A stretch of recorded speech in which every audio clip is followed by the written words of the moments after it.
الاسم الكامل: عبد الرحمن البياشي. عبد الرحمن البياشي هو لاعب كرة قدم سعودي. تاريخ ميلاد عبد الرحمن البياشي 1 رجب 1403 هجري، الموافق 15 إبريل 1983 ميلادي.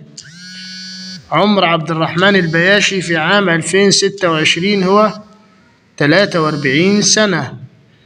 مكان الميلاد: السعودية. مركز اللاعب: مهاجم. الطول 1.63 سنتي. النادي الحالي: النصر.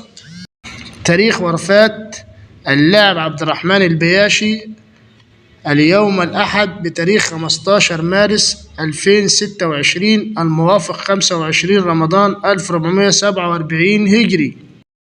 سبب وفاة عبد الرحمن البياشي: وأنهى مرض التصلب الجانبي الضموري النادر حياة اللاعب عبد الرحمن البياشي، وأثر عليه بشكل كبير في سنوات حياته الأخيرة.